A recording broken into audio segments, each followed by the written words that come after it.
आइए आज हम लोग देखते हैं आइसोबारिक प्रोसेस। लास्ट क्लास हमने आइसोकोरिक प्रोसेस देखा था और इसके बाद हम लोग देखेंगे आइसोथर्मल प्रोसेस। तो हम लोग कर रहे हैं थर्मोडायनामिक्स का डिफरेंट टाइप्स ऑफ प्रोसेस कर रहे हैं कि किस किस प्रोसेस के थ्रू कोई भी जो गैसेस सिस्टम है वो एक स्टेट से दूसरे स्टेट में जाता है।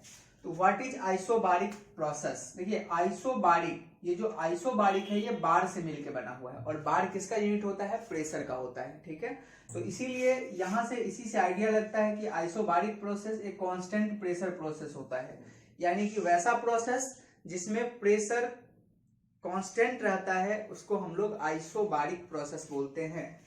Gaseous system change their state at constant pressure. Such type of system in which such type of process in which gaseous system change their state at constant pressure is called isobaric process. जैसे हम last class में isochoric process का जितना सारा calculations बताए थे, same calculations यहाँ भी होंगे। ठीक है, तो आप लोग पेन उठा लीजिए और कैलकुलेशन करना शुरू कीजिए। मतलब that is P equal to क्या हो जाएगा? कांस्टेंट हो जाएगा। From ideal gas equation PV equal to nRT, और यहाँ पर प्रेशर क्या है? कांस्टेंट है, ये V इक्वल टू आ जाएगा। और देखिए N और R ये दोनों भी क्या है? कांस्टेंट है, नंबर ऑफ मोल और यूनिवर्सल गैस कांस्टेंट। इसका मतलब है कि V क्या हो जाएगा? डायरेक्टली प्रोपोर्शनल हो जाएगा T के। ठीक है, किसके लिए होता है ये? आइसोबारिक प्रोसेस के लिए। तो देयरफॉर हम लोग लिख सकते हैं कि V1 by V2 equal to T1 by T2। This is, तो आपका ये इक्वेशन आ गया। ठीक है, आइसोबारिक प्रोसेस में। तो बस आपको ये चीजें ध्यान रखनी है, बाकी कैलकुलेशन जो है समझने की चीज है, समझ के आप आसानी से इसको कर पाएंगे। ना जब प्रेशर कांस्टेंट है तो डेल्टा पी कितना होगा? इसके लिए 0 होगा। आइसोबारिक प्रोसेस के लिए चेंज इन प्रेशर कितना होगा? 0 होगा, क्योंकि यहाँ पर प्रेशर क्या है? कांस्टेंट है। तो ये चीज ना, वर्क कितना हो जाएगा? अगर हम वर्क कैलकुलेट करें तो कितना हो जाएगा? कैलकुलेशन ऑफ वर्क, देखिए आप लोग भी कीजिए साथ में, कैलकुलेशन ऑफ वर्क। तो ये वर्क W इक्वल टू होता है P और क्या आ जाएगा? dV, और इसी का इंटीग्रेशन। तो W इक्वल टू P, यहाँ पर कांस्टेंट है, प्रेशर कांस्टेंट है, कांस्टेंट प्रेशर प्रोसेस है ये, तो P यहाँ बाहर आ जाएगा और ये आ जाएगा dV। कहां से कहां तक? V1 से V2 तक। तो देयरफॉर W इक्वल टू आ जाएगा P और इसका कितना हो जाएगा? डेल्टा V, यानी कि चेंज इन वॉल्यूम, एक V1 से V2 तक चेंज इन वॉल्यूम। इसको हम लोग लिख सकते हैं W इक्वल टू PV को लिख सकते हैं NR इंटू डेल्टा टी, क्योंकि NR तो कांस्टेंट है, P डेल्टा V। यहां से देखिए PV इक्वल टू NRT। अब दोनों साइड जब डेल्टा लगाएं तो P कांस्टेंट है तो P बाहर चले जाएगा, यहाँ से delta V equal to NR और यहाँ से क्या आ जाएगा? Delta T। तो P डेल्टा V को NR डेल्टा T। ये वर्क होता है, किस प्रोसेस में होता है ये वर्क? आइसोबारिक प्रोसेस में। इस प्रकार से हम लोग वर्क डन कैलकुलेट करते हैं। अब हम लोग यहाँ से क्या करेंगे? इंटरनल एनर्जी अगर कैलकुलेट करें तो इंटरनल एनर्जी कितना होगा? इसको हम डिनोट करते हैं, दिख रहा है कि नहीं आप लोगों को? हाँ दिख रहा है यहां तक। तो इंटरनल एनर्जी कितना हो जाएगा? Delta equal to delta E internal energy NCV delta T. Constant volume पर जो एनर्जी सप्लाई होता है उसी को हम लोग क्या बोलते हैं? Internal energy. ये आ जाएगा delta equal to NCV delta T. ये तो हम पढ़े थे इंटरनल एनर्जी, आइसोकोरिक प्रोसेस में भी देखे थे इंटरनल एनर्जी इतना ही आया था। तो this is the internal energy, इसको नोट कीजिए।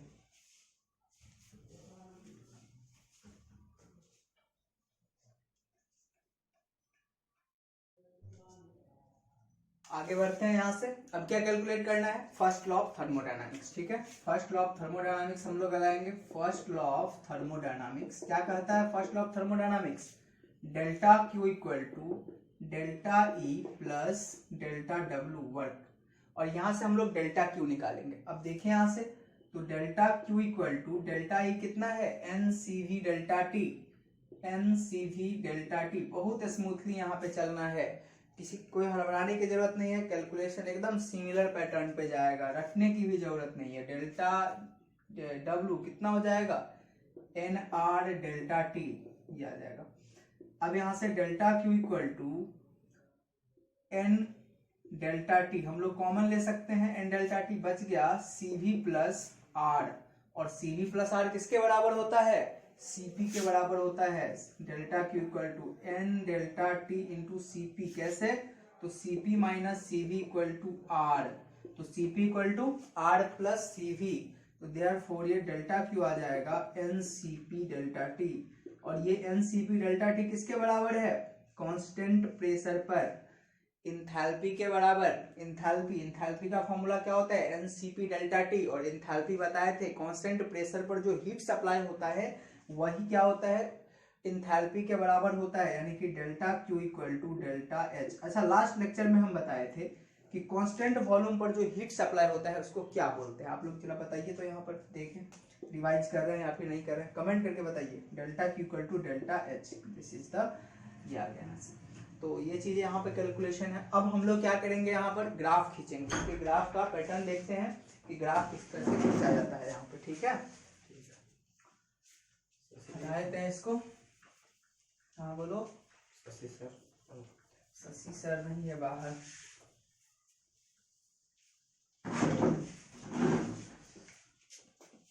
अब ग्राफ कैसे खींचेंगे, सबसे पहले हम लोग P वर्सेस V ग्राफ खींचते हैं, P वर्सेस V ग्राफ, ठीक है।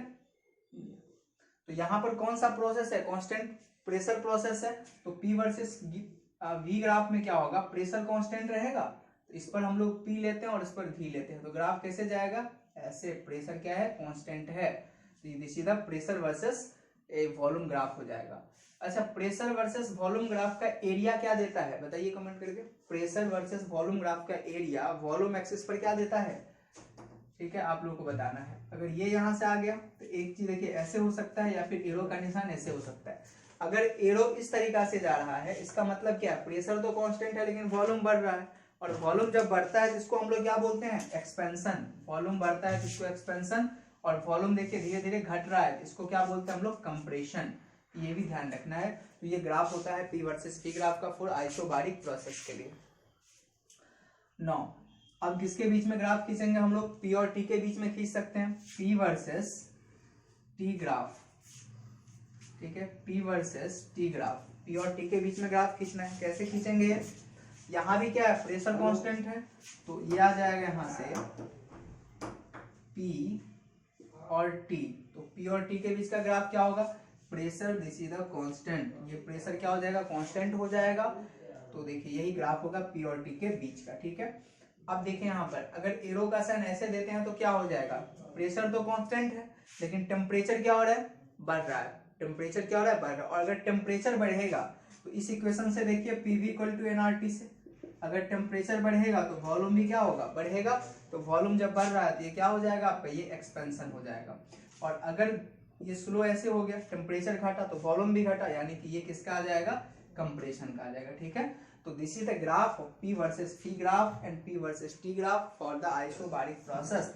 नाउ एक और ग्राफ यहाँ पर आप लोगों को खींचना है, वो कौन सा ग्राफ है, V versus T graph, V और T के बीच में ग्राफ खींचना है। इसको लिख लिया, इसको हटा देते हैं, लिख लीजिए इसको। तो यहाँ से क्या आ जाएगा, V versus T graph, graph तो डिटेल से काफी पढ़ा चुके हैं, तो कोई दिक्कत नहीं होनी चाहिए ग्राफ खींचने में। अब देखिए यहाँ पर V versus T graph, V versus T graph, ठीक है। तो V वर्सेस T ग्राफ में क्या आ जाएगा, यहाँ से खींचिए, PV इक्वल टू nRT, इसके बीच में रिलेशन है V equal to nR by P into T। इसमें V और T के बीच में खींचना है, इसको हम लोग y एक्सिस पर लेते हैं, इसको x एक्सिस पर, और ये क्या आ गया, nR बाई P कांस्टेंट है, इसको m बोल देते हैं। तो किस फॉर्मेट का आ गया, y इक्वल टू mx, और y इक्वल टू mx क्या है, स्ट्रेट लाइन का ग्राफ है, जो कि उस कहाँ से पास करता है, ये पास करता है इसके ओरिजिन से। तो यहाँ पर क्या होगा, इसका ग्राफ भी कहाँ से पास करेगा, ओरिजिन से पास करेगा। v लेंगे हम लोग y एक्सिस पर और इसको लेंगे यहाँ पर, ठीक है। यहाँ से पास करेगा तो क्या होगा, देखिए ऐसे पास करेगा।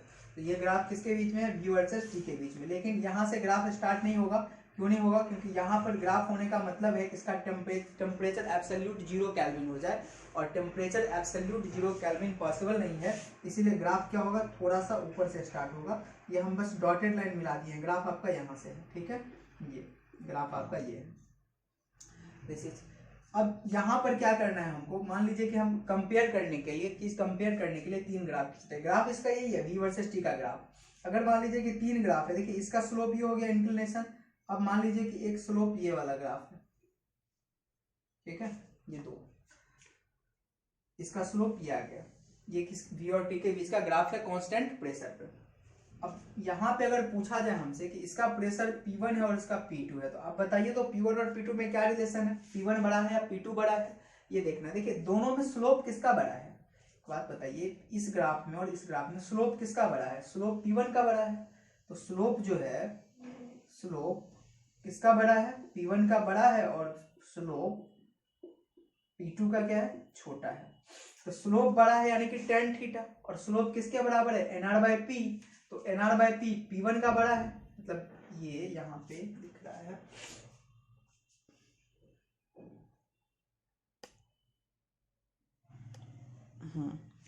तो यहाँ पे स्लोप किसके बराबर है, nr/p1 बड़ा है और nr/p2 छोटा है। तो अभी ये बड़ा है ये छोटा है, ये ऊपर में दोनों में सेम है, और ये बड़ा है, तो इसीलिए P1 क्या होगा, छोटा होना चाहिए, और P2 क्या होना चाहिए, बड़ा होना चाहिए। क्योंकि देखिए ये देखिए छोटा है, ये छोटा कब होगा, जब नीचे में बड़ा होगा।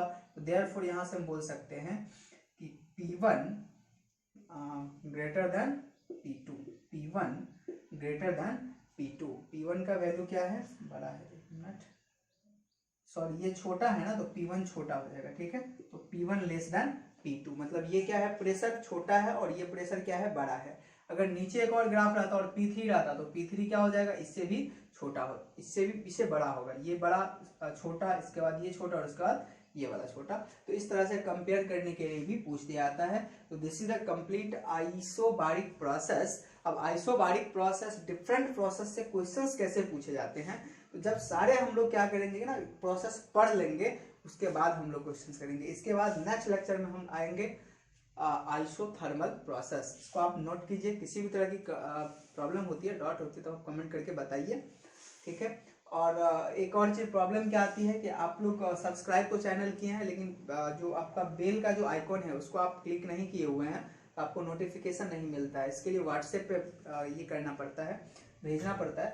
तो आप लोग उस बेल के बटन को जरूर दबा दीजिएगा कि जैसे ही लेक्चर पब्लिक होगा आपकी नोटिफिकेशन तुरंत आ जाएगी मोबाइल पर, ठीक है। चलिए इसको नोट कर लीजिए।